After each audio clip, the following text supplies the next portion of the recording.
Otsu here. Who else would it be? This is Observations with Otsu. This is Monday, April 1st. I'll say right out, nothing in this video will be an April Fool's joke. Just not into that. So, not really trying to play with you. So, anyway, I hope you are doing well. I hope you had a good Easter as well. A very important holiday for me. But we're going to take a look at the markets. We opened up, in fact, we opened up a new quarter going into a kind of a pretty red day. And I think a lot of this has gone caught off guard as far as the price action goes. We'll take a look at that. We'll see how important this actually is. And you may have seen the theme for this video, a case for liquidity. I think that is part of the reason why we're kind of seeing this. I've been very vocal for the past 2 to 3 weeks about the chop that we would receive. We have done pretty much just that. We are already at 68,500, a little less than that for the day. Versus what we've basically seen. We kind of topped out in the middle of March, but we'll get into that in the Bitcoin version, the Bitcoin segment of this video, I should say. We have a lot to discuss. I'm going to kind of go back to the roots a little bit, and so I'm going to have a brief segment about my services. I hate kind of mentioning it in that way. It's not like I'm not trying to sell you nothing per se, but it's just a way to sponsor me. We'll get into that with my group and my scripts. Then we'll get into the theme of the video. The theme will be a case of liquidity. So we're going to look at the basics understanding of liquidity and why it matters to current price action. And then going into more old school route, we're going to look at Bitcoin, Ethereum, Solana, and Dogecoin, but we're going to do it under the lens of a sub theme relative to liquidity for today. So, for example, during Bitcoin, we're going to talk about the observation or the overextension of liquidity, how that pertains to Bitcoin, why that pertains to Bitcoin, because I do think Bitcoin has been a little overextended. I don't think that's exaggerated. I'm trying to underplay that, but it's also true at the same time. So I don't want you to assume like, well, Otsu's talking about, hey, it's overextended, like, oh, everything's going to go down. That's not what I mean, and I'll explain why in the Bitcoin section. For the Ethereum, we're going to talk about how time is also a liquidity tool. It's kind of how I use Arun as well. A lesser known Arun benefit that I use. Solana, we're going to talk about how popularity leads to liquidity. Solana has been a very popular ecosystem, probably the number one. It's probably eclipsing Ethereum as far as fees go. I think it's has intermittently eclipsed Ethereum, and I think it might start to quote unquote permanently do that. We'll talk about that as well. Dogecoin, for the theme of that, is going to be how Mania leads to liquidity concerns, talking about meme coins in particular. Meme coins, not just from the retail side, but also from the VC side, as we are starting to see VCs getting involved and starting to vest into meme coins. Recipe for disaster, if you're asking me. But we'll get into that because the meme coins are they're all over the place. And I did have some criticisms about meme coins, specifically Whiff coin over the weekend, because a lot of people are saying, well, I called Whiff at 1 cent. Well, I did too. Okay, I did too. In my group, I talked about Whiff at 1.8 cents. Okay, below 2 cents. Okay, so that's like 190x. But you got these people. You got very, very, very popular influencers accounts bragging their rear ends off about how they are the show because they called Whiff at 1 cent. I did too. Where's my recognition? Okay, so either give everybody recognition or give nobody recognition. Okay, so or just admit that this is all just a game or a show as far as these accounts and personalities are concerned. And honestly, that's pretty much all it is for that. But we'll get into the theme. We'll look at the analysis of all of this. Yeah, we got a pretty big video, so let's get started. Before we get started, just a couple things. I'm going to be very quick about this because I tend to talk a lot about my products and services, but I keep forgetting that I have videos out there that can share everything about this. So the first one is Nowhere HQ Premium, just otherwise known as Premium. I have a free Discord channel that allows general discussion, charts, review videos every week. Those are all free. I cover coins usually once a week in a video series. There's a premium version of that that goes over more coins, trading portfolio. We discuss small caps. Our trading portfolio is up to $30,000 from our disciplined goal starting at just over 11,000. So our goal is to get about 25% per month. We have been doing that every month thus far, and so that's been going pretty well. Lots of other things there. Really low price right now. It's still at my entry level price because the idea was I'm going to increase the price because I was going to increase new features, but I haven't done that yet. So if you get in now, you still get that price for life. That's a lifetime lock-in price. So the earlier that people get in, the more you're going to benefit from later months and hopefully later years. And so we'll see where that goes. It's been building up pretty good overall. So quick thing about that, that's a good way to support me. And it's basically, I've mentioned this before. I spend maybe 20 hours a week doing this, 25 maybe.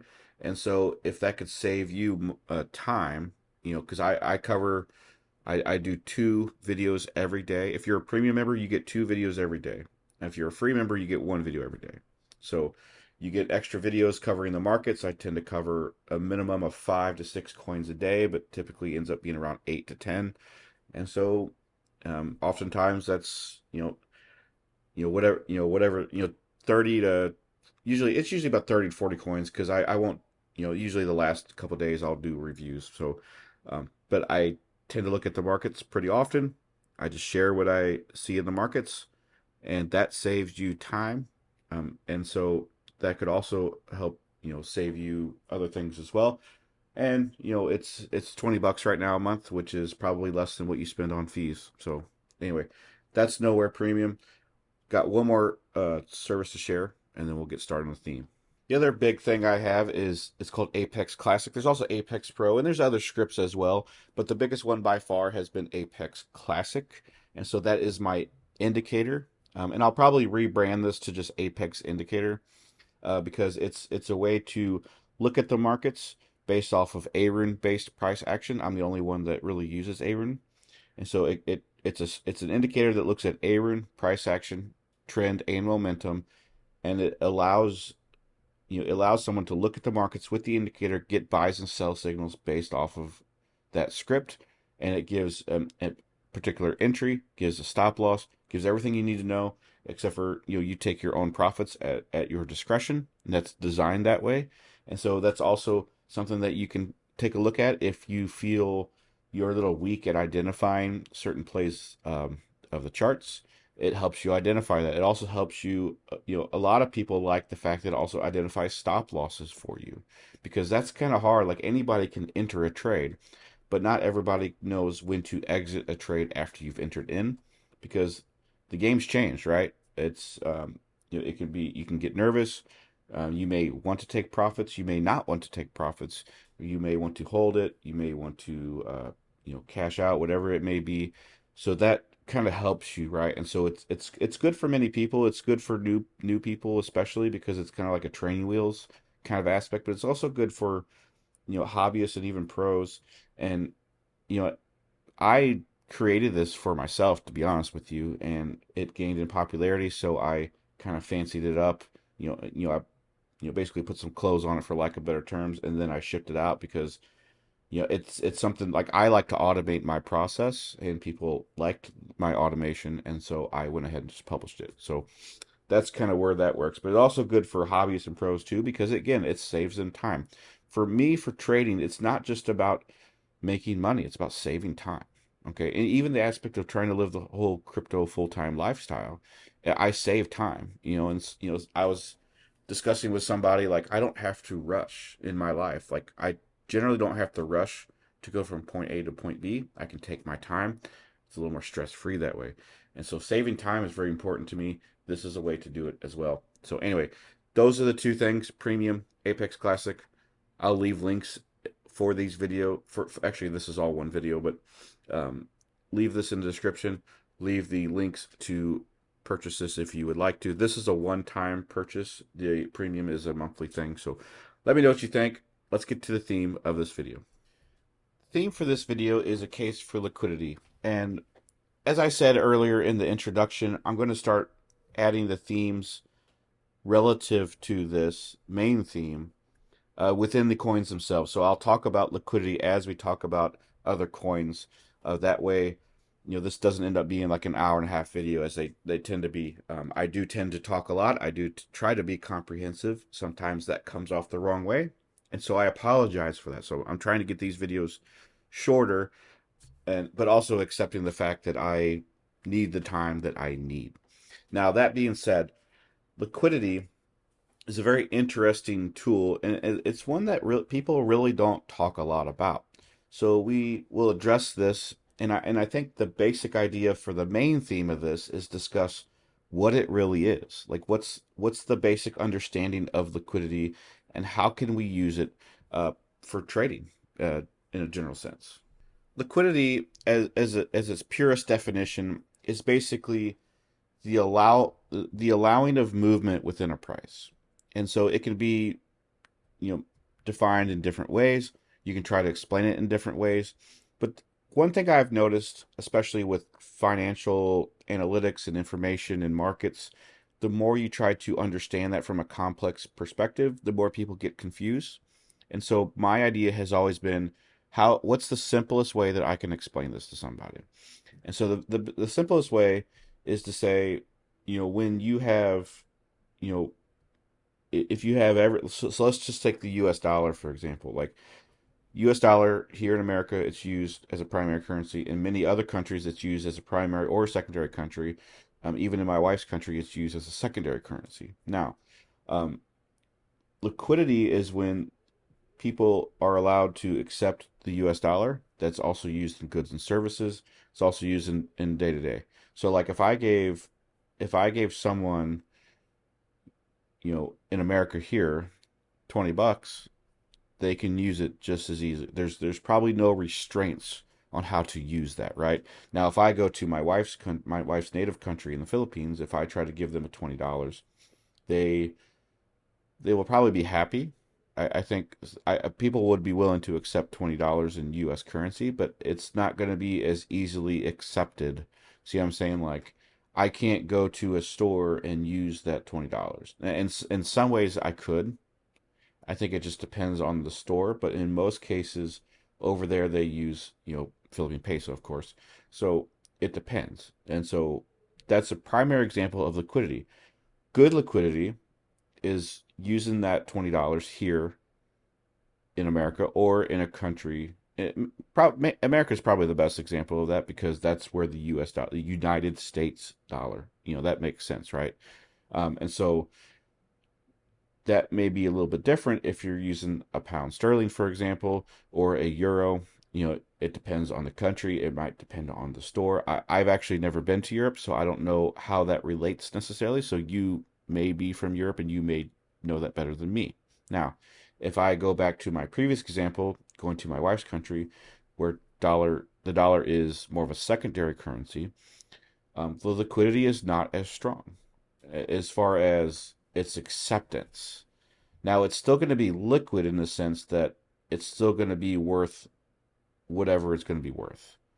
But that's where you also have a currency exchange, and that currency exchange will be different, because so I've been there twice. I've been to our country twice. Uh, Last time was last year. First time was about 10 years ago, and when I went, it was about 45 pesos to a dollar. Okay. And so when I went, and that was about 10 years ago, like I said. Last year, I went for the second time, stayed there for 2 months. It was 55 pesos to a dollar. So it's increased quite a bit relative to the dollar.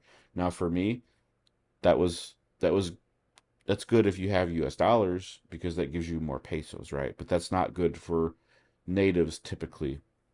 So that kind of is and it's more of an understanding about how money works, about how the exchanges work, but that pertains to liquidity because if, let's say for example, I go to a country where the US dollar is not accepted at all, you're going to have a hard time using that. And so if you want to use it, that's where the liquidity problems come into play because I could go to maybe a shop and say, well, I mean, I could probably do this in the Philippines too. Like, okay, they don't accept dollars, or maybe a country that doesn't even use dollars at all. You could probably convince a small shop owner to take that $20. But for them, they need to go through that hassle. And this is just an example. So this may or may not be different from real life, but I'm trying to explain how liquidity works to you. Let's say they can't accept, they don't accept it. You can't, let's say you can't exchange that for the day. You want something really bad. And, a shop owner has, maybe something that you would like to buy, or maybe they have some water or whatever. I don't know. Just again, this is an example.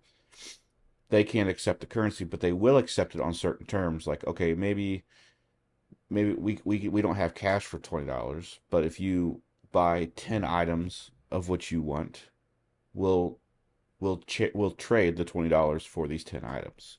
So to you, those 10 items are worth $20. Now let's say that those items are really only worth $1. You're actually getting you're getting gypped. Okay, you're only that you're buying $20 worth of items for you're buying $10 worth of items for $20. And so that's the liquidity that I'm talking about, right? Because the currency cannot be exchanged properly, it needs to be worth more money to make that exchange. And so that's kind of also how trading works. Now, again, I mentioned earlier at the beginning of this theme that the more I try to explain this, the harder it's going to seem. And that's why, because you start to get into financial analytics, and that's hard to understand. Okay. And I'm not even 100% confident on how I share that to you. That's how deep this goes. And it's really not even that deep necessarily, because again, I'm more of a homegrown guy when it comes to finance. I'm not an expert. I'm not an advisor. Nothing's financial advice. All that good stuff. So, but when it comes to price with Bitcoin and other things with liquidity, it's basically how free the or lack thereof that Bitcoin and other assets will move. So another very easy example is good liquidity would mean that you are able to run and you're able to sprint. Okay? Bad liquidity would be when you cannot run or sprint. And so running is a good example as well, because you could sprint, but most people will not be able to sprint long distances compared to going cross country, for example. When you pace yourself, okay? So when you can pace yourself, let's say you can go 20 miles. If you sprint, you can't go even close to 20 miles, okay? Even, I would say even people that train probably can't even sprint for more than a mile or a mile and a half. So, and again, I'm not an expert at running, so I could be wrong on that. But the idea is it's pretty common knowledge that running cross country and pacing yourself, you can go longer distances than if you sprint. Well, that's also liquidity as well in terms of how price goes. If it goes too high in one direction, it can cause things like overextension, which we'll talk about in Bitcoin, and things like that. So when price cannot move, or when price rejects, that's when liquidity is lower. And you can kind of see that with these big wicks right here. And another thing in general is that wicks in general do represent liquidity in that sense. And so I will differ a little bit from how people on crypto Twitter will interpret this. Because when price moves in a very strict, very harsh direction, that is a sign, and really fast, by the way, that is a sign of illiquidity. Now, that doesn't always have to be a sign of liquidity. That could be just a sign of selling off. But the thing is, when you get things like short squeezes, long squeezes, those are liquidity areas. Those are areas of where the market is no longer liquid enough to sustain a certain, you know, huge set of sells, and that leads to initially a sell off, but then that also comes back up and ends up being in a bullish candle. So that's kind of how that works. And so that's one reason why a lot of people will do stop hunting, for example, because it also helps with liquidity, things like that. And so the gist is, the more I get into this, and Aaron can help me with liquidity as well, by the way, because these overextensions, like once these get up to a certain marker, like once this line at the top goes up to the top and the other one goes to the bottom, like once they're here simultaneously, that can lead to areas of illiquidity, and that's one reason why we get extensions. Okay, in this particular case, this was a bullish liquidity, and we actually went up to the upside, and so that also can lead to overextension, which again we'll get about in the Bitcoin video section here. But the basics. So I basically wanted to share basically what liquidity is, so that we can kind of prime ourselves for the rest of this video. The more I talk about liquidity, the more it's going to be more complicated. So I'm going to kind of stop right there as far as the basic understanding goes. But what you need to know is that's how I personally look at things like overextensions, how we look at rejections, how we can look at very quick price movements. Doesn't always have to be that way.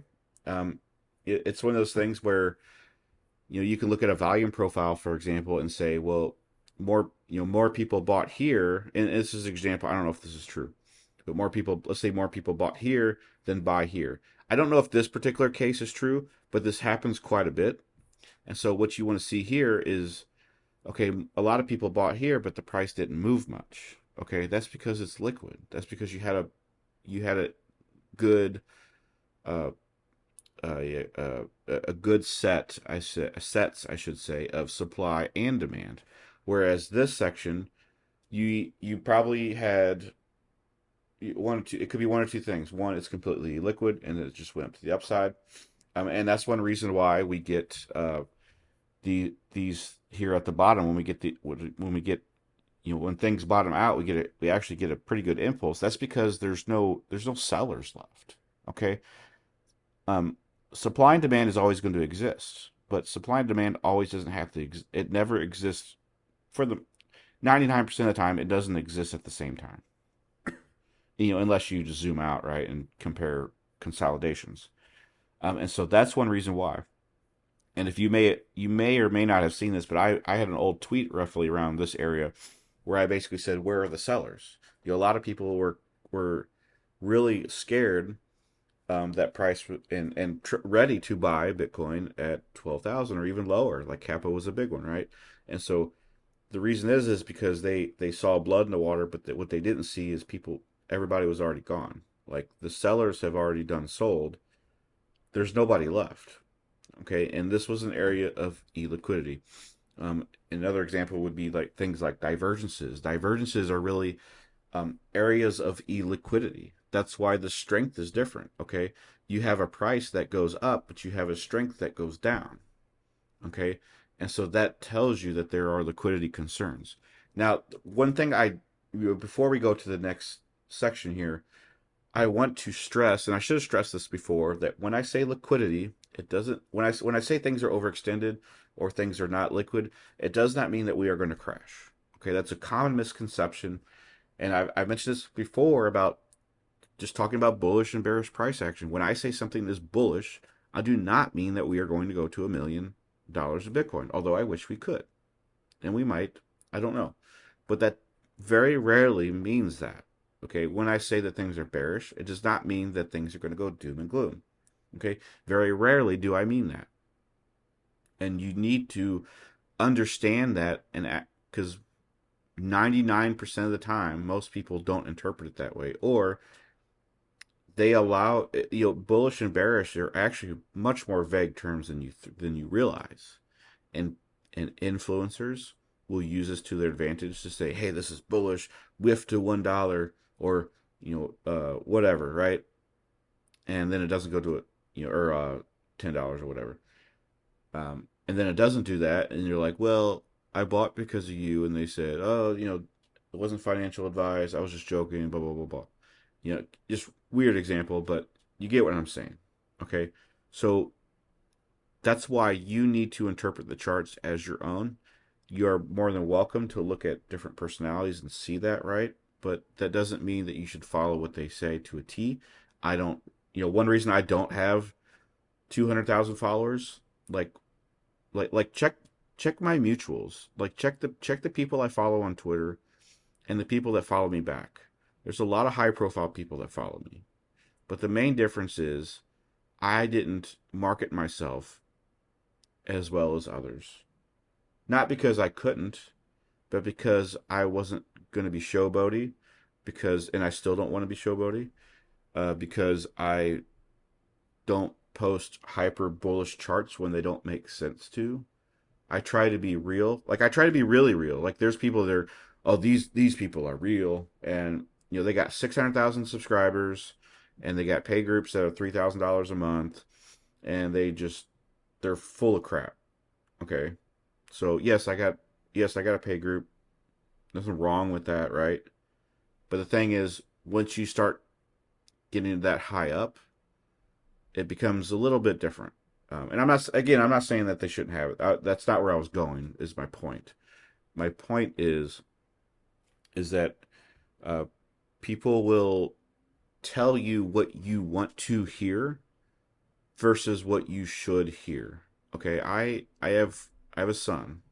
He's 7. He's special needs, and I have to tell him things that I don't really want to tell him, or things that he needs to do even though he doesn't want to. Okay, and if you are a parent, you understand the struggle by that. But also as a parent, most of you can understand, and even as a kid, if you're not a parent, you were a kid at one point, you should be able to understand that a parent will tell you what you should be doing because it's better for you. Okay, eat your vegetables, that kind of crap, right? So, same idea. So, whatever. If it costs me 200,000 followers, then whatever. But anyway, kind of got on a rant, but that's the theme as far as liquidity goes. We're going to get into the sub themes as we talk about price action. Bitcoin is first. All right, so first things first, we're going to talk about Bitcoin, and the theme for Bitcoin will be the overextension in regards to liquidity. Now, I want to immediately say I don't necessarily think that Bitcoin is overextended here, but I think that there is a cause of concern while also looking at examples in the past as far as how overextension is a very key aspect with Bitcoin's behavior. So the first things first, we will talk about the technical analysis. We'll look at the weekly perspective, and then we'll look at the overextension liquidity aspects of that. So let's go ahead and get started. We are going to look at the weekly first, as I always do. Honestly, one reason I started observations with Otsu is just because I wanted to look at weekly myself, and it kind of became a little popular. So we're going to look here. So we actually closed pretty good as far as the weekly goes. We had an ending towards the end of Easter and the weekend close that worked out really well. I was actually somewhat concerned about this, but the previous week before that we closed pretty good. We closed within the zone. I was concerned that we would close below this bar. This is a liquidity bar, and I'll explain that to you, in the theme in just a second. But the liquidity area is basically the top end of this area. We need to overcome that because supply and demand has not been tested as well as other targets and other price points. And that's also one reason why you see these large wicks is because we are not used to these levels. And that's also why people are excited. Okay? People were excited the first time that we got to 70,000. People are not so excited now that we've retested 68,600 for the 20th time. And that's because the liquidity, like, we're used to it. Okay, and that's part of the psychological aspect of liquidity as well. When you're not used to certain price levels, we do tend to overextend. Okay, and that's one reason why I extended. Post post COVID. There's other things. Of course, COVID was involved in that as far as people buying risk assets, but that's another story. So anyway, right here, so the current candle or the closing candle is pretty good. The current candle has a big drop down. We're going to kind of disregard this for just a second as well. And I mention this usually almost every Monday is that we tend to have a sell off towards the first 24 hours, which is very common. Okay. And I also mentioned that's one reason why we get wicks. Wicks are a prime example of where we get price fluctuations within that week. So the first day usually isn't a full result.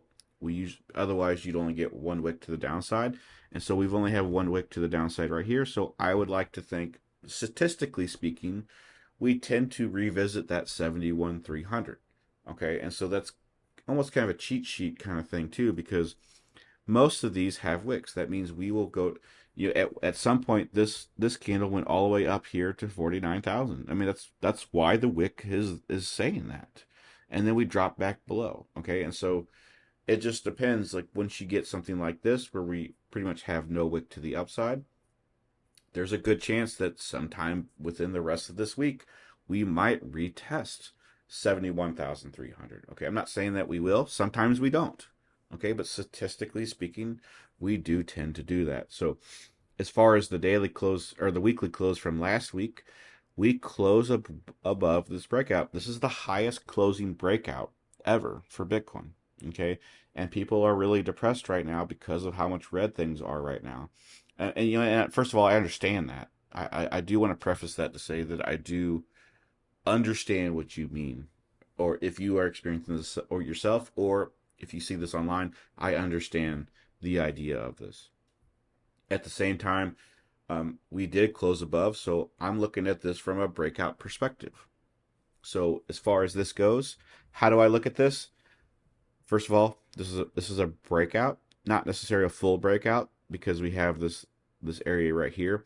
If we were to close above the wick, I'd be much more interested to long this. Not interested necessarily to long this super, for right now.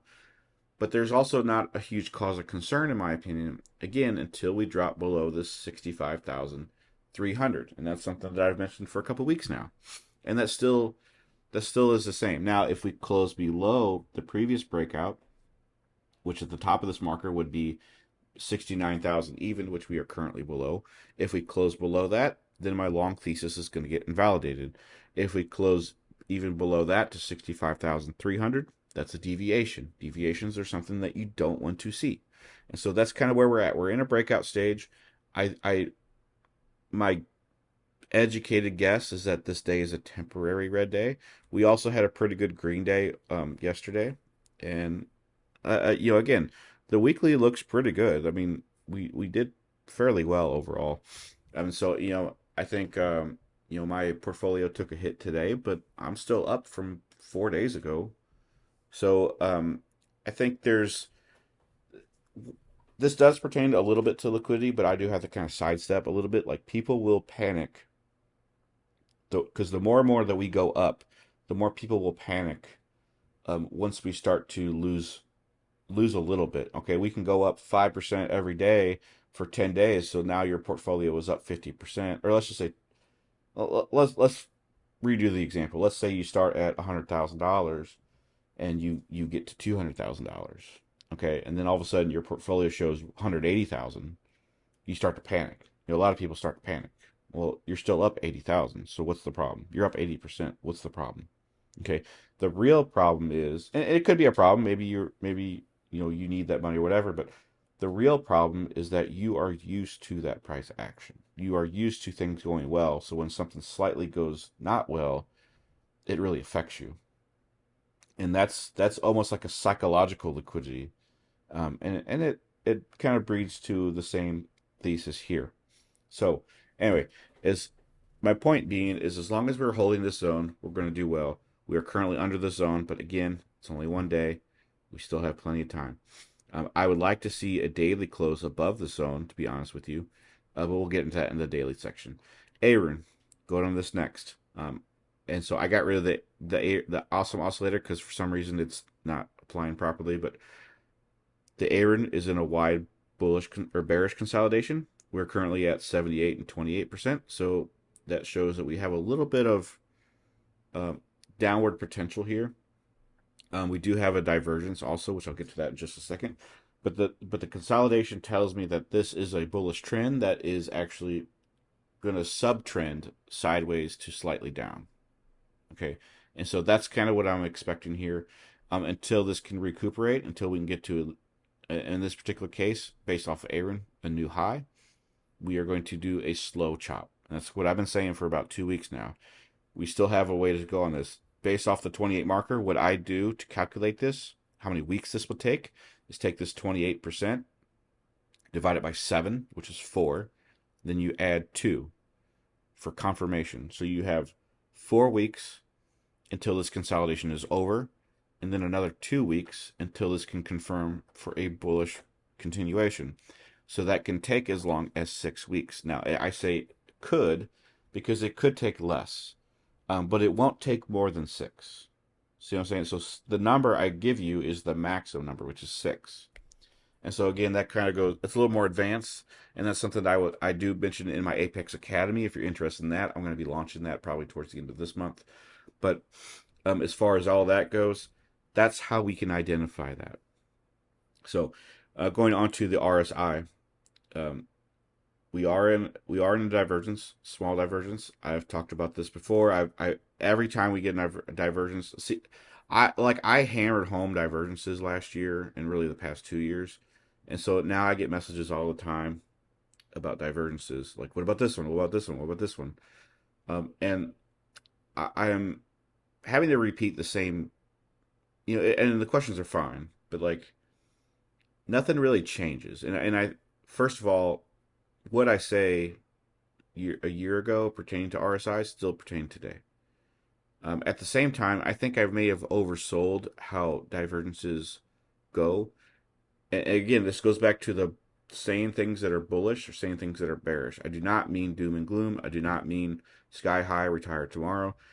It's always something in the middle. Most 99.99999% of the time, it's something in the middle. Okay? And the same thing applies to divergences. When I say that there's a bearish divergence, I do not mean that we are going to go down to 40,000 in this case, in most cases. At the same time, when I'm talking about bullish divergences, doesn't mean that we are going to just rally. We did at this particular case, but that was a much different case because we went down, and this pertains to the overextension.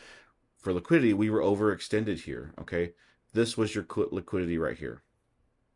Okay, we went above here, we deviated. Deviations are liquidity problems. We rejected here. I sold my entire stack here because we were up literally from 4,000 a year prior or whatever, relative to COVID as well. So you had all those concerns, and we deviated. That was a big concern, and the safeguard was that if we reclaimed that, I would have got back in. Okay, but we didn't reclaim, so I didn't get back in. See what I'm saying? That's the safeguard with that, and the same thing would apply to here as well. This was a liquidity here. Okay, and the thing was, all right, we dropped down here. We had the FTX thing. I'm going to say something very controversial. I don't believe this is controversial at all. A lot of people do. Black swans are bullish events. Black swans are bullish events. Okay? People disagree with me. Strongly, strongly disagree with that. Okay? In most cases, in history, financial history, when you have a black swan event, we recuperate. Okay? So it is bearish. Black swans are bearish in the sense that they are red, basically. And this is the difference between bearish and bullish terms, price action statements, is that I do not look at things as a current day outlook. I look at things from a future tense outlook. And so when I look at a black swan event in this particular case, and because this large candle was FTX, that dude's in prison now. I did not look at, hey, this is all doom and gloom, because I did that during COVID. I did that during the drop down at 3,000. Okay, I don't think there was any particular event there. Don't remember at least. Um, and so, but what's something that happened afterwards? Those were the bottoms. Those were the bottoms. Okay, the drop to 3,000 was a bottom in a sense. Okay, we did kind of recuperate a little bit, but we had a divergence here on a lower time frame. Where's it at here? Okay, we had this divergence here, and then we kind of had like a retest. So we had a very good rounded retest. Okay, this is Adam and Eve pattern, and that Adam and Eve pattern ended up being the bottom. Okay. And part of that was a liquidity concern. Part of that was because we were overextended to the downside. COVID. Or no, that wasn't. Yeah, that was COVID. Overextended to the downside. Big, huge fear. There was a good reason to not buy in the markets, by the way. I don't want you to think that you were dumb for not doing that, okay? You were smart to do what you needed to do at that time. Everybody was panicking, including me. I was not buying here. I did not buy here. Okay, I did not buy till maybe like here. Okay, and that's completely fine. This one was basically Dalai Lama. But in both of those cases, the panic, the black swans, everything like that was panic. Okay, and more importantly, those were the bottoms. So black swans, yes, are bearish because of what they do that particular day, but they are bullish because of what they do tomorrow. So, anyway, just a little tidbit about that. But as far as this goes, weekly looking pretty good. Let's go to the daily. Actually, I'm going to go back to the weekly to kind of put this back up here. But so the same thing could apply here based off what I'm not saying that we're going to reject. Again, I want to preface that to say I don't think that we're just going to all of a sudden go to 40. We could. I think there's a very big chance that we can go to 40, 43, or even upwards here about 48 or even 52 right here. Good. I think there's a bigger chance than you think, but that's still low. I still think that's like 5%, but we'll see where that goes. As far as this goes, we had the breakout over here. If this deviates, that means it's overextended. Then we can come down. We can think about liquidity in those terms. Now let's go to the daily here. Daily is a little bit wonky here. That's one reason that I kind of focus on the weekly as well. Don't particularly like I don't particularly like this, but this is also a sign of illiquidity. This is a sign that we are overextended. Um, we talk about the halving, how we have never gone all time high until now. Before halving, now we have. And I do think that one of the consequences of going above all time high before the halving is that we extended a little bit higher than we probably ought to have had. And so I would not be surprised if we actually push up and then we actually come back down towards Q2 and even middle of Q3. We'll see where that goes. Kind of speculating on that right now. I'm not prepared to mention anything in detail on that in this video. But as far as this goes, having this big push up, we were looking at an all-time high. Everybody's excited. Rejection. Illiquid. It's not liquid enough because people are panicking. People just want to see that number on their screen. They're not too concerned. Had a push up, deviated. We rejected, pushed back above. Sign of illiquidity. Sign that the supply and demand is not ready for the long-term projection of where a higher or lower price will go. We faded that. Push up above. Now we fierce rejection. Another sign that things might not be as liquid as we think. And so that's just something that I think you just need to keep in mind overall. I start to get concerned about this, okay? And if you guys may have seen, I had a tweet out there maybe 3 or 4 weeks ago where I sold half of my long-term Bitcoin. And so one reason is because I do think that we have ran pretty decent. I am waiting for a discount. At the same time, I'm not confident enough in that discount. That's why I'm still holding half of that left. See what I'm saying? And I don't think that's a bad move one way or the other. That's just how I'm playing it personally. I'm not saying for you to do that. Okay? There is a big difference between me telling you something on Twitter versus telling you something in my premium portfolio versus what I do personally. What I do personally, first of all, and I say this as nicely as possible, is none of your business because it's personal, right? And at the same time, it's going to behave a little differently. It's going to pertain to exactly my blueprint for my and my family's life, where that may not be for you. And so a lot of people want to have a fully exposed portfolio where they share everything for you, and that's what my trading portfolio is for, in premium. But that's not my personal portfolio because you may not have a family. You may not have kids. You may be younger than me. You may be older than me. You may be in college. Okay. You may have not even got out of high school yet. You may be graduated with a doctorate. Okay, and all those things play out. You may be in a different country where money is a little bit different to you. See what I'm saying? Like for me as an American, dollars may come differently to me than to you. Not saying I have more or I have less. It could just be different, right? And so those things matter. And so anyway, but as far as that goes, that's my personal stuff. This is kind of what I'm talking about day to day. Don't really like this cluster. Going back to the market here, don't really like the cluster that this pertains to. I would like to just see straight out a breakout trade at 73,000. As far as the weekly goes, like I said, this is pretty good though. If we can hold above 68, early just 69,000, I think we're still good. But we'll see where that goes. Aaron has crossed bullishly. That being said, now we're entering a bearish consolidation to the downside, and so we might have a temporary downward week or a few days at least. We're at 14% here. Excuse me. Excuse me. Apologize. So we might get up to 4 days of downward price action, or at least non-bullish price action, to satisfy that consolidation. RSI is still looking pretty good. I mean, this doesn't look too bad, to be honestly. I just think this is a very strong Bloody Monday. That's all I'm really looking at this as. So anyway, that's pretty much all I got for Bitcoin. I think as long as we hold 69,000 and then 65,000 after that, I don't think there's any reason to look at anything lower for now. We'll see where that goes maybe in the future. We'll let this week play out to see.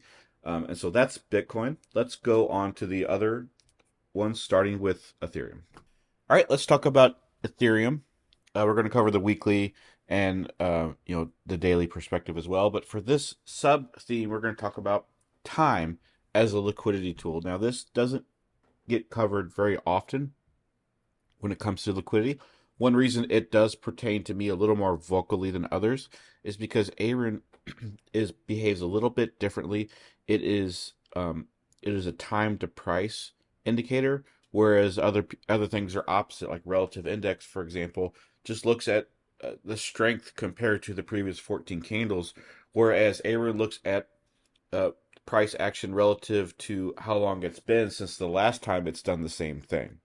And so that's why you get these kind of squiggly patterns, because the last time it went to a local high is relative to the current price. That's why it says 100. When it gets to 100, that means it's been really the local high of that region. So we will take a look later on in the Ethereum segment how liquidity pertains to time, and I picked Ethereum out on purpose because it's kind of been the slowest one of them all. In this section here really took over a year to look at, and let me let me look at like a date range here from this price all the way to here. It's like 530 days, and we still didn't even get that quick off of the gun after we broke above that. And so we finally did break above that. But that's one thing relative to something like Solana, which did have a term here, but the run up was much more significant, right? And so we can take a look at that as well. But the idea here is that I picked Ethereum for this example because Ethereum has been the slowest of all the assets. It really hasn't given us too much of a return. I mean, it's done okay. And so relative to the bottom, of course, we're at about 220% at 260. But as far as that comparing to Solana, much different scenario. Even with the drop down, we're at almost 2,000% here. And so that's something to be said. You have a 19-20x from here versus basically a 2.5x, 3x, I guess, here. And so that's one reason why the slowdown here hasn't been worth it to me in particular. I've versed this if you're in my Discord, whether it's free or premium, my stress about Ethereum, how it's just a little too slow for me. I've only ever traded it twice since the bottom, okay? And I did miss the run up to here, which is completely fine. I think the first time I bought was roughly like right here, like 1,500. And so I'm about double versus that. And so it's not bad. But as far as that goes, like I was much more interested in Solana. On top of that, I got into the Solana ecosystem. I haven't sold any of my Solana. I think I sold maybe one to transfer some gas or something like that. But overall, Solana has been the better investment. So apologize for clearing my throat. I'll try to mute that from now on. But overall, a little bit slow for me, and that pertains to time. It pertains to liquidity, because the longer something goes without it moving, the liquidity takes effect. But we'll take a look at that later on as we look at the actual price action here. Let's take a look at Ethereum on the weekly here. So the previous close, so the current close obviously has already engulfed the previous one. But again, stating the same thing I said with Bitcoin, this is going to happen sometimes that you're going to get initial drop down. We haven't even got a wick to the upside. So I'm not saying that it can't wick above anything like that. I'm just saying like this candle hasn't closed. We haven't even closed one full day.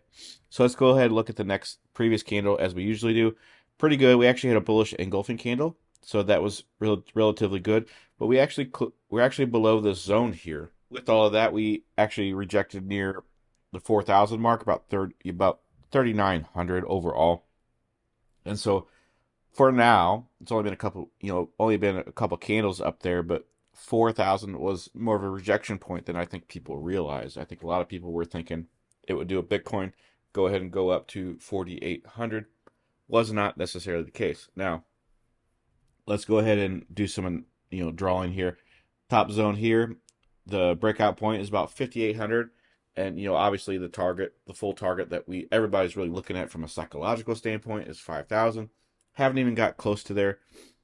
So, one thing that we can look at here, the rejection zone is very similar to this, this leg here, back in, May of 2021, rejected there, got a push up, rejected, looking, just kind of how it is. Now we're kind of looking at this zone right here. This is the one that I usually have marked out. And we broke below this. And I've talked about this very vigorously on the daily perspective in the free Discord.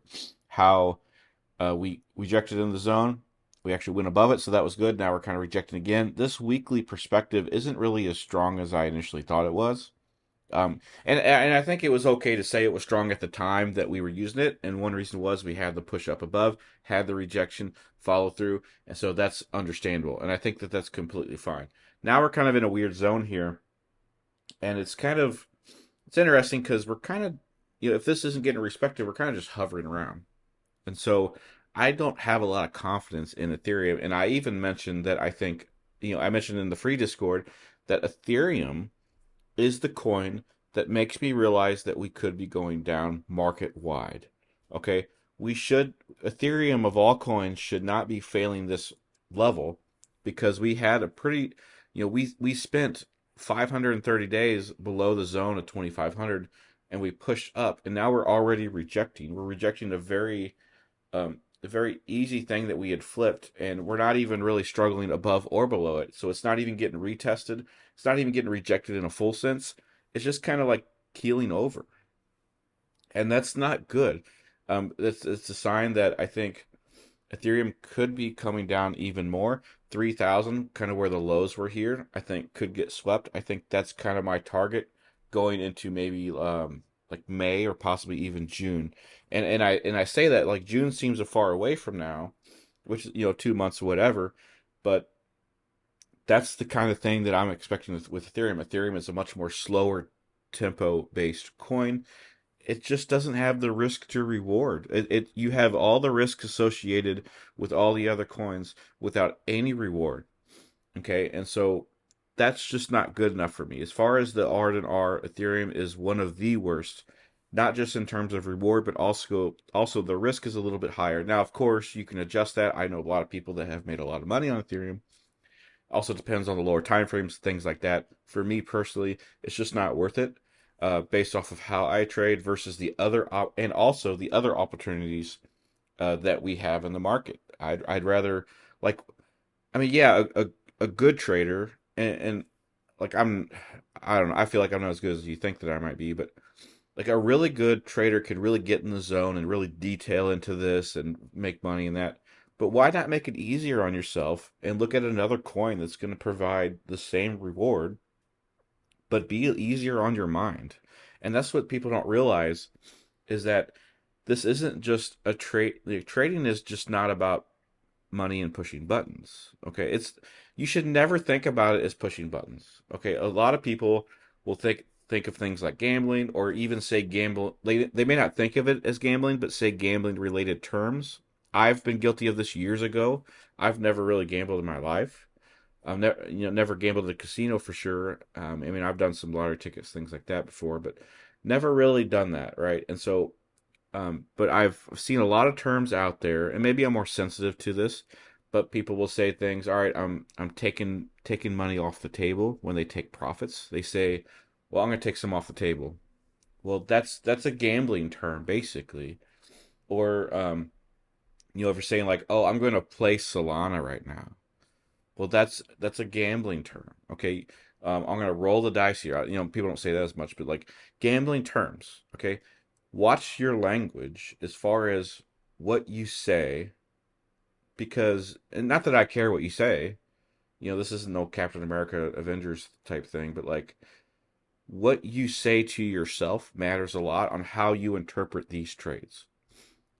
You may not think that you're gambling, but the way that you try to explain this, maybe write it down in a journal or something, and see if you can catch yourself maybe gambling without knowing it. Or, what I like to prefer is, for me, it's not about just not doing bad things or not doing things that are not beneficial, but also doing good things that are beneficial. Okay, so in other words, it's not good enough for me that I am not gambling while trading. It's more of like how can I positively how can I trade in the most positive way?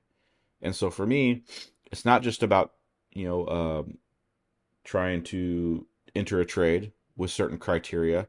It's also how to do it easier because trading is mentally psychologically heavy. And so if I can make it easier on my mind, I can go about my day easier, which means I can sleep better. I can talk to my wife and my son easier. Then go about my day easier. Um, you know, even things like networking or job related stuff because I got clients, things like that. So that that pays off, and in more ways than one. Not necessarily a trading perspective, although it could include that. I'm talking about how your mental health. And so, anyway, didn't mean to go on that rant a little bit, but I think that was worth mentioning. So we go here, weekly kind of dropping down here. So far, we did push above the zone. Honestly, for the weekly, we kind of need to close above the zone. But I would say, more in reference to just this order block section, we need to close above this here at 34.50. Now we're already rejecting that, but again, this is the one day. This is only one day. We'll see where this goes, but this is a pretty interesting area um, of price action, really across the board, but especially Ethereum, because like I said, it's just kind of keeling over. It's really boring to me. I haven't really even paid attention to it that much, because it's just not doing much compared to other assets. Solana is a much more exciting coin with a very exciting ecosystem, and the cheaper fees also help with that. But I'll digress from that. The Aaron, very wide, about as wide as you can get on the consolidation marker. Pretty much about 70% difference here. It's at 7%. That means we only got 1 week left of that. Add the 2 weeks for confirmation. We could see a rebound here within 3 weeks. So that's the good news from Ethereum versus Bitcoin. I've been saying that for a couple weeks now that I think Ethereum could actually bottom out before Bitcoin. So we'll see where that goes. RSI, nothing special, no divergence, kind of in the 65 marker, just kind of being very generic here. Now, the 1 day structure here had a pretty good Dalai Lama here, fierce rejection, basically where I marked it up on the weekly. Kind of plays into that. Again, I really don't want to see this close. If this closes below this 35.25, that's actually very concerning to me. We got about 6 hours to go, I think, 5.5, or yeah, almost 6 here. So about 3%. I think that that's possible. If we could close at about -3%, I think that would be a really good consolation prize, and we kind of need that, honestly. Some of these other ones don't look great. Like I said, super red across the board. And I think it is definitely because we have a healthy retrace coming, but I think some of it could be a much deeper drop down. But we'll see where that goes. But overall, not too much. We can't really say too much because nothing's really confirmed yet. But I am cautious here, and we'll know more about altcoins when we get to Solana and Dogecoin. Anyway, drop down. Hopefully we close above. at a minimum, I'd like to see it close above this bottom blue marker at 34.50. Like I said, had a bullish cross here, but we have an A rune bearish consolidation here, so we could see another drop down. One thing we could get the retrace here, get maybe a mini push up, and then just kind of consolidate. That's definitely possible. RSI below the 50 marker needs to close above, and that's pretty much it for Ethereum. Like I said, it's got the it's relatively unexciting versus the other coins, and that's where time comes into play. Is because people, and I mentioned this with liquidity as time is a liquidity concern. You've had people waiting 500 days for price action just to come back down, and so the reason why time and liquidity come into play is, let's go back to that original example where I said, hey, you want to buy an item in a third world country, but they don't take your US dollar, right? and and they or they'd be glad to take your US dollar, but they're not going to, they you're not going to trade $20 for one item that costs $1, right? But they'd be willing to um, give you 10 items for that $20. Now that's still a bad deal for you, right? Because those 10 items are worth $10 and you're trading it for 20.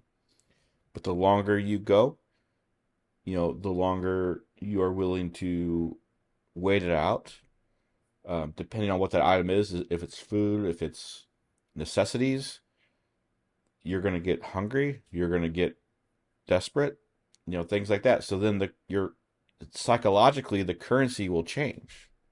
See what I'm saying? Because yeah, and I've seen this on crypto Twitter. In fact, like I got a Celsius on my desk, right, as an energy drink, and so I've seen people online, and I bought this like for like $1.10 because I buy them on Amazon. They're really cheap. If you buy them in bulk, if you buy them multiple cases at a time, they're very cheap. I saw somebody online that I guess was really tired and they really needed one now, which I don't agree with that mentality, but that's what they said. They used DoorDash to buy one for $12, one can for $12, and they're complaining about it, but they still bought it. Okay, that's the thing. They still bought it. Now I don't really care if that was smart or dumb. That's not where I'm going with it. The point is, it was worth $12 to them at that time, given their conditions. Okay, and for me, I would not pay $12 for one can because I pay $12 for one case. Okay, and so that's a big part of what liquidity is relative to time. Okay, um, I am not willing to spend $5 on a can of Coke, for example. And it was a lot cheaper when I was younger, of course, but the more thirsty I get, the more lack of patience I have, the more likely that I'm in a certain place at a certain time, the more I'm willing to pay to get something that I want. Okay, and the same thing is true with the price action. The longer we go without a price, the more people are going to get bored. But it's not even about boring, it's about risk to return. It's about your ROI.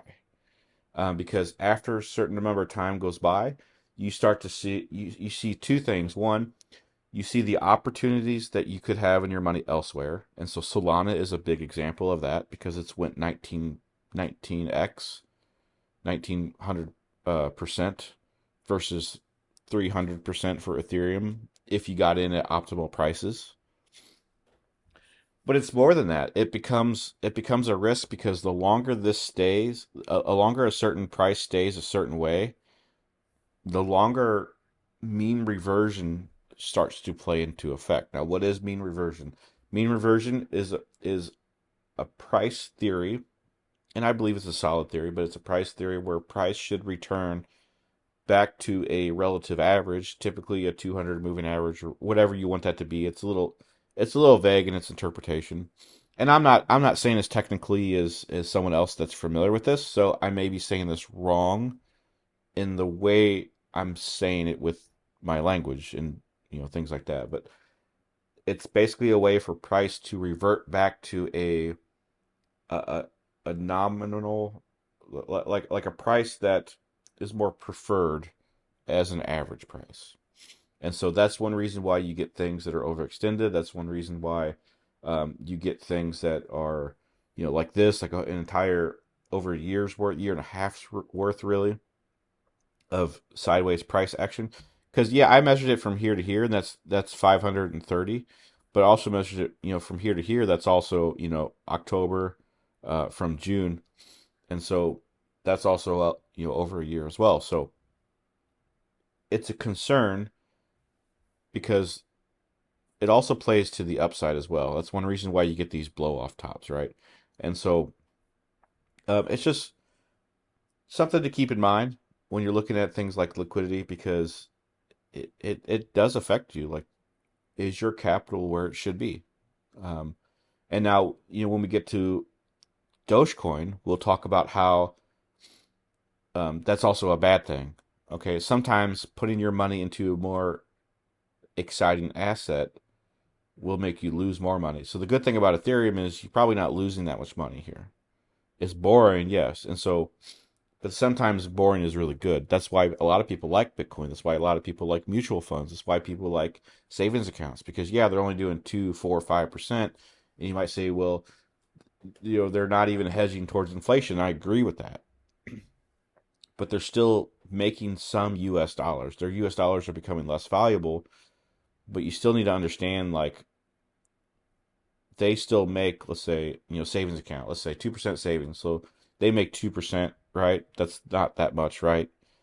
But if you put that into a mutual fund, you may gain like 4 or 5%. And obviously there's other rules, there's fees, things like that. If you put that in a crypto, like, yeah, you might make 100%, 1,000%, but you might lose money too. See what I'm saying? So that plays into effect too. And the thing is that as much as I will defend crypto, like a lot of people make too much fun of savings accounts and things like that. I personally think that there's better uses, obviously, but I think everybody plays it differently, and I think that that's perfectly fine. So, anyway, kind of ranting. Ethereum section is over. The time versus liquidity thing has been said. Let's go to Solana, where we are going to talk about how popularity also leads to liquidity. All right, on to Solana. So this particular section is going to talk about how popularity leads to liquidity. So that's kind of the next stage. So as far as price action goes, Ethereum's problem with liquidity is that it's really too slow. But also slow can be a good thing, as I mentioned. I won't repeat that. You can go check that previous section. Um, but Solana has the opposite problem, is that it's in demand, right? And so that leads to its own concerns, still liquidity, but applies differently. And then a Dogecoin, we'll see how that gets exaggerated, right? Because a lot of meme coins, and when I say Dogecoin for this video, I really mean meme coins, because meme coins in general have been all the mania for really the past 3 months.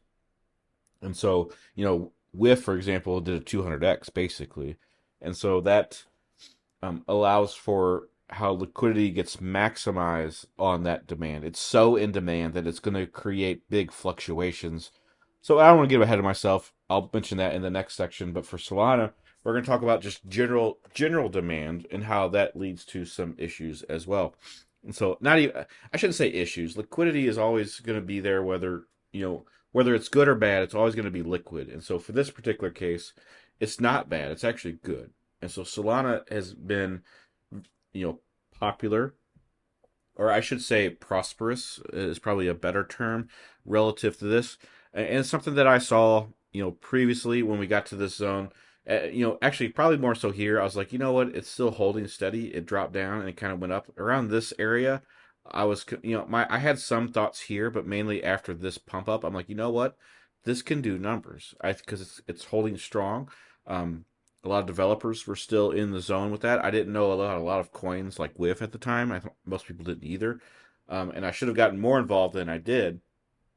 Looking back, um, but it looks like it was going to go up, and it did. And so that's one thing that I saw from a whole basis standpoint. You could have just viewed this as a big liquidity low, and a break of that about $32 would have been probably the safest option wouldn't have gave you the best returns. It still would have gave you good returns, great returns, in fact, but not um, optimal relative to where other people got in. I got in at 19 myself, but some people got in even lower than that, so that was really good. And so that kind of breeds the popularity and prosperity, so to speak. I don't really like using the word prosperity because the world isn't the world in general is not as prosper. We are prosperous in some ways. Like I got AC for example, but other people don't. So I need to be mindful of using that word as intended. But as far as this goes, we had the impulse, and that kind of leads to where we are at now. So relatively popular coin overall, and so it's also a very liquid coin, and so that's one thing relative to Ethereum. You know, Solana's fees for like Jupiter and Radium and things like that, and Phantom, for example, are very low. You know, I think the highest one I ever had was maybe like 4 cents, and I'm not even sure why that was. I can't even explain what coin that was, much less explain what that was. But either way, that's cheap. Okay, if you can get it under 10 cents, especially under $1, I think that's much easier versus the $25-$30 that I often see even to this day on Ethereum. And so I think the lowest gas that I've had to spend on Ethereum for the past 6 months have been like $10. And so that's a big difference. That's a big difference. Okay. And my average Solana is probably less than a penny. And so that's massive. And that's also massive for people that may not have money and they want to, trade tokens on the Solana chain or even gamble. As I'm not into that, but I know a lot of people are.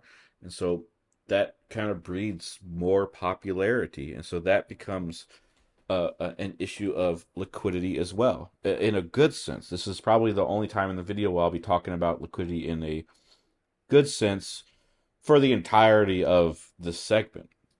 Now, let's go to the price action. And on this particular price action, so I'm going to get rid of this here. But again, the current candle is down a little bit, rejecting. But this one's pretty solid overall because the previous candle here, get rid of some of this nonsense.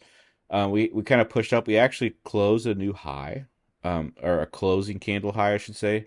So the highest candle closed, so that was good. That was about $202. That was pretty good. Now we've already rejected close to the 189 marker, and so that it is what it is. Like I said, it's only one day, but this actually gives us a, a an order block very similar to Ethereum. How Ethereum gave us this smaller section here to the downside, Solana's giving us one to the upside. And again, that's the big difference between Ethereum and Solana.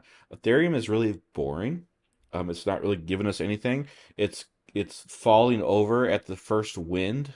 It's where Solana is like resolute, standing strong like a tree, and it's giving us higher price points. And even when it gives us a drop down to 189, that's still nothing compared to where it's at in the market. And so that's good.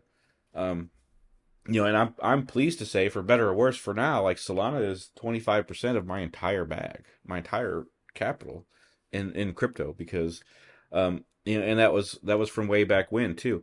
And so one reason is because it's resilient. I haven't thought about really closing it, honestly. That not that much. I maybe a little bit last week, but I didn't close any of it because I'm still waiting for this, and this is a good sign right here. It's getting this consolidation at resistance is overall bullish, so that's good to see.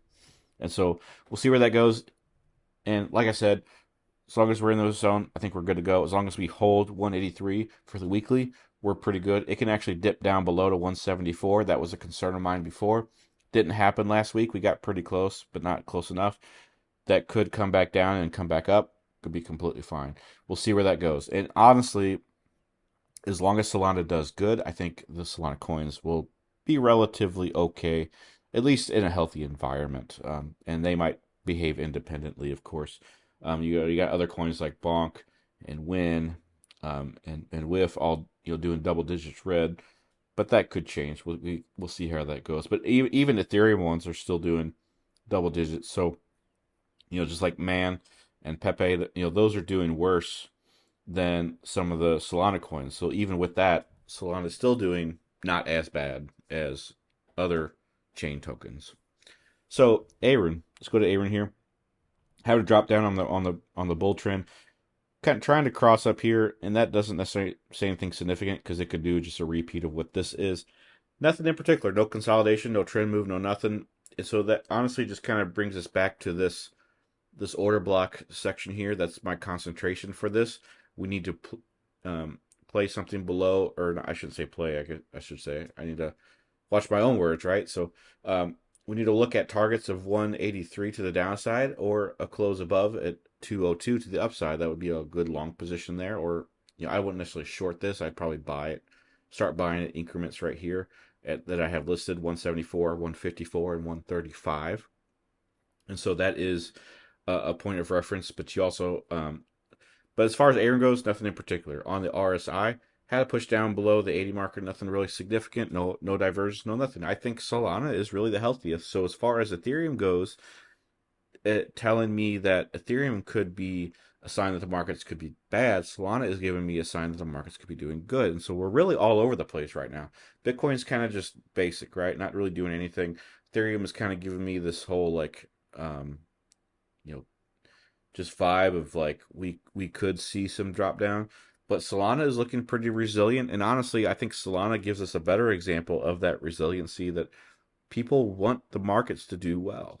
Okay, most people are not necessarily afraid here. I think they are reactive to red days, but I don't think people are necessarily scared of the markets necessarily. It's like, and that's pretty common for the course. Every red day, oh, it's bad news. Or green day, oh, it's good news. Okay, we're fine.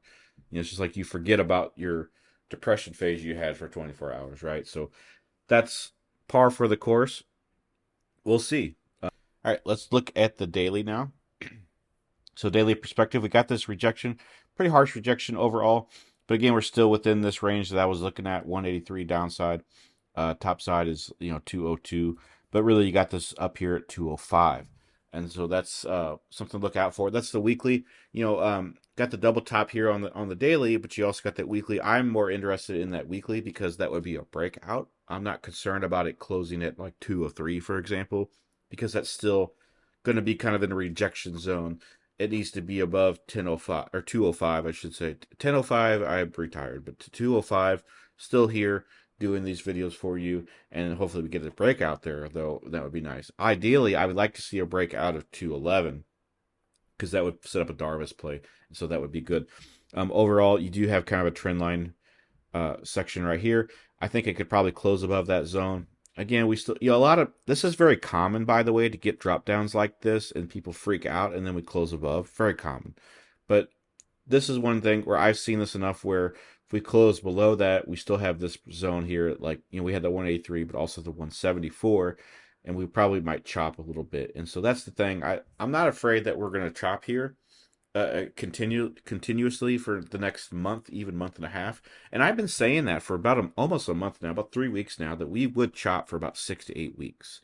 And so that's kind of where we're at now. And so we're kind of in the middle of this. People are kind of expecting this now. And so I was just a little bit early to that. I wasn't early as far as the price action goes, but as far as people's understanding of that. But that's kind of where we are. Aaron, small bearish consolidation or bearish cross, but bullish consolidation. That actually is a good sign.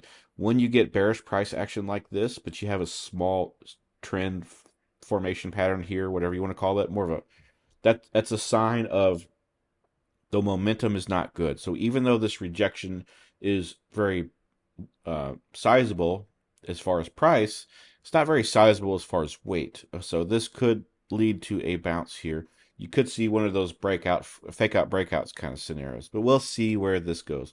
RSI still kind of hovering, not really doing a whole lot overall, but that's kind of the gist with that. But as far as that all that goes, Solana looks pretty good, especially if it could close above here. If not, 183 is the next target. If it doesn't do that, 174 is the next target. The upside target I'm looking at is that 205 or even 210.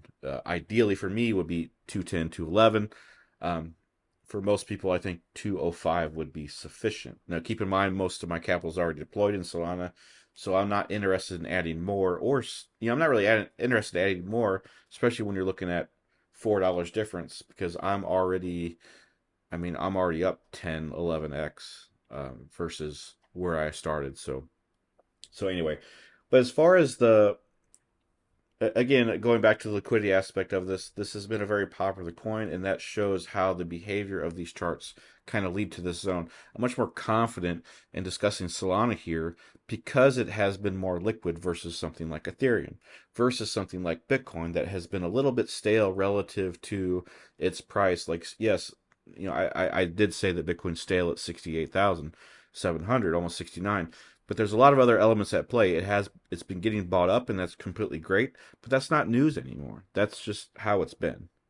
Okay, so and so like, what's next? You see what I'm saying? So again, I'm not saying anything bad about Bitcoin. I think Bitcoin is far better of an asset right now than Ethereum is. And Ethereum, even if it goes to 10,000, that's still only less than 3x from here. So just keep that in mind. But with Solana, I think Solana the potential is really here, and it's a sign that things are more liquid, and that popularity is really leading in some good favor. Now let's look at Dogecoin and see how popularity can actually be a little bit more trickier than you might think as far as liquidity. Let's go to Dogecoin next. All right, Dogecoin. We're going to look at the weekly. This is a position that we looked at in the Discord, in the free Discord, and so we it's looking pretty good overall despite the rejection. We're still in profit, still looking good. I'm going to get rid of that for now and kind of discuss this. And so I'm going to talk about Dogecoin as far as its technical analysis, and then when we talk about the subsection for this theme is how mania leads to liquidity. And so whereas popularity was an aspect of Solana, I think mania is a good aspect for meme coins. Meme coins have been all the rage. It's been by and large the main subject for this cycle. And I think that surprised everybody. Everybody was looking at AI, which is still doing okay, and gaming, which is still doing okay. But meme coins by far are doing better, and I think that's because I think people are just kind of done with utility for now. It almost seems like we've try to get coins to have more utility, but the ones that do the most are the ones that we don't care if it has utility or not. We're just collecting, and that was the thing with NFTs last year. It wasn't so much about the themes or the community, although that was the case. It was just like, hey, I like this, I want to buy it. It's trading cards. It's the same way that you view Pokemon cards, Magic cards, things like that. Like, yes, you bought them to play and things like that, but you also bought them to collect. It's interesting because NFTs, aside from ordinals, which aren't really NFTs anyway, NFTs are kind of fizzing out just a little bit. I think it'll come back, but I think part of the reason it's fizzing out temporarily is because it's lost that element of just collecting.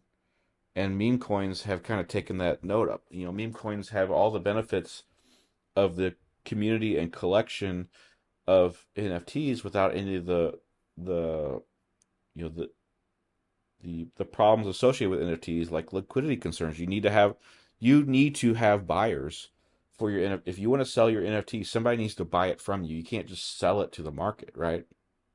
And that's the same with unlike, or I should say unlike, Dogecoin, for example, or WIF. Like, if I want to sell my WIF, I just sell it. See what I'm saying? So I don't know, maybe that leads to like an NFT uh liquidity pool. I don't know, but anyway, my point being is that meme coins have been sufficient for what people want to see out of the markets, especially with NFTs. But anyway, as far as we'll talk about the technicals, then we'll get into more of the mania when we talk about other, because I will start looking at bonk and other things like that, and I'll mention that here in a second. But as far as the weekly goes for here, pretty solid move to the upside. We're gonna talk about the good news of this first. Um, we went above this zone here,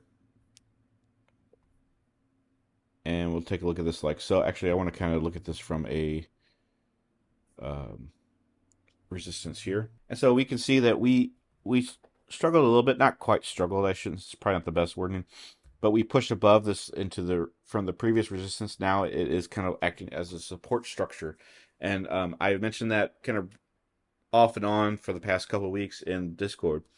But this has changed because we had this push up to the upside. We closed above this zone, and so we have a pretty big red day here. But it's worth mentioning that we broke above a key zone.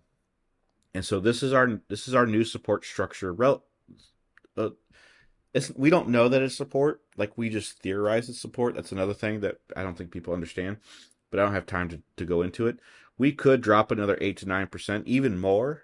We could even drop 10, 15%, and then wick back above. As long as we close there, that's pretty good. So that's the thing. We could drop another 8 to 9% clean and still be okay. And so that's kind of what I'm looking at with this.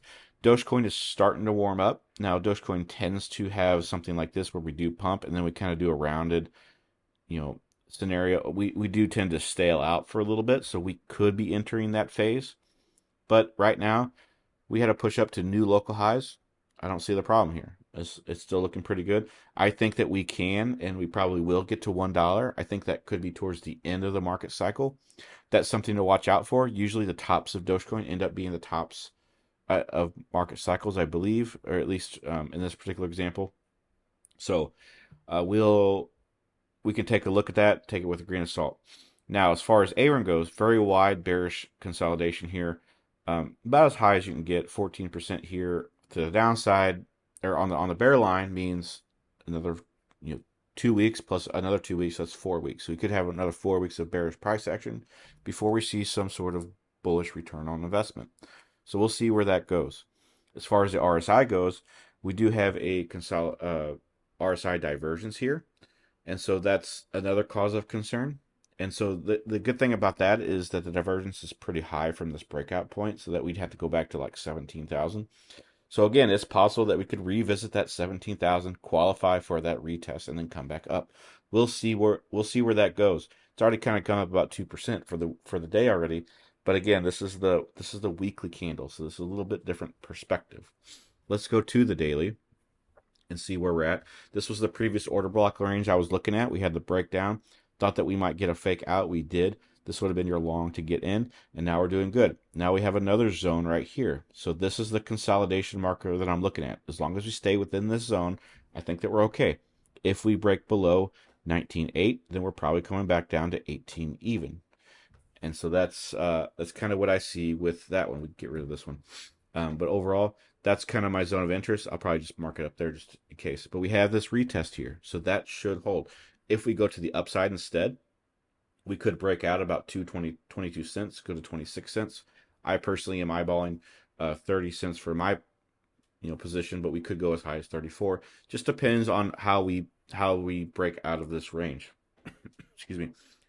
Consolidation on the bear side at 71 and 14. So again, you have the 14, so divided by 2 plus 2. So you got 4. So about 4 days. We could be here for about 4 days off and on. And that's just the thing. Like some people just whine and complain that we're just going to be here all week. So what? Just you need to understand how price behaves. Like, and if you understand how price behaves and capitalize on that behavior, it can make you money. Instead of just saying, "Well, I can't wait for this to wait. I can't wait for this price action for 4 days. I'm just going to long now," and then you lose money, or you sell now, and you don't make that money. See what I'm saying? Like impatience will cause you uh, uh, lots of issues. Uh, or what have you. So just understand that there's a reason why I'm saying that. I'm not saying this to be mean. I'm not saying this because I'm biased and I want Dogecoin to go down or up or whatever. I don't have a bias. I don't agree with the whole idea of bias theses anyway. I'm just telling you what I've seen off the markets based off of everything that I've seen over all these years. Like ARA and things like that. I've back tested all this, repetitive patterns, things like that. So I'm just telling you what I see. I'm not necessarily happy or sad that I share any of these things. This is just what I see out of the markets. I'm not here to convince you that things are bullish or bearish from my point of view. Okay, I don't care if WIF goes to $10 or 10 cents. Okay, it's just what it is. Whatever I see in the markets is whatever I see in the markets. But that's kind of Dogecoin here. I think relative to this, Dogecoin has been kind of a byproduct of the memes. It is the original meme coin, at least the most popular original one. But it also helped breed a lot of other ones like Shib and Floki and Bonk and Whiff and Win and Pepe, things like that. But that also makes us think about the current market cycle with meme coins. Yeah, and so meme coins have been very susceptible to parabolic runs, and I think WIF is probably the best example of this. This is really good here that we're looking at. I'll do another example because I think I need that chart. Um, but something like this, for example, and this is the weekly, but the daily has pretty much gone up just straight away. And so even from this one, it's gone up like 400%. But honestly, even from the Mexi one, it was at 16% or 16 cents. And, and I talked about this on Dex Screener, which I can't show you in this video, was at 1.8%. And so that shows you like it was 193x actually from where we're at now. And this is actually a current position in premium. That's still going pretty good. Um, so I guess I'll just keep it on the screen. But it also shows you a good example of what we talk about in premium. Now, that all being said, coins like WIF have represented a really good mania phase. Win is another example. I'm going to kind of build this up for you first. This is kind of pretty much where Win actually launched. Okay, and this was a position that we did have in premium that went to target and it came back below. So this is a finished position. But this is one where this was a free airdrop to pretty much every wallet, right? And so that led to some interesting discussions and mechanics, things like that. But it went back to the upside. So again, Win was a good example of springboarding off of the original mania of both the popularity of Solana and the mania of WIF coin or WIF token, I should say. Pepe was another one that kind of ran up, and so that was one where it kind of stayed and then all of a sudden launched up significantly. So that was pretty good. And so you can see there's a lot of popularity with these. Wonk is another one. Shib was another one. But like I said, we'll go back here to WIF. And so it's one of those things like meme coins really started to take off, and so this is popularity times popularity. So if Solana is popularity to the first power, meme coins are exponential on top of that. And so that breeds other liquidity thoughts and concerns. Um, some of them good, some of them bad. Good because you're going to make a lot of money really fast. And so there are people out there that have made $12 million. There's that guy with the bonk or whatever that made an insane amount of money and is known for not taking profits. I personally think that that's unwise. That person disagrees. Whatever. That's his life. That's not mine. It is what it is. Now that being said, um, that also breeds different aspects of thinking about mania that way. Like that person is a maniac. And I don't mean that in a bad way. I don't mean that that's not a bad term by itself. Because this is mania. We are in a meme coin mania phase. And so that people that act on mania are maniacs. That's a neutral term. That is not an insult. Okay? But what I am saying is that will cause people to behave differently. That'll cause people to think that 10x, 20x, 50x is the new norm. And so if you don't get 10, 20, 50x, that's boring and you're a loser. That's not what that means. Okay?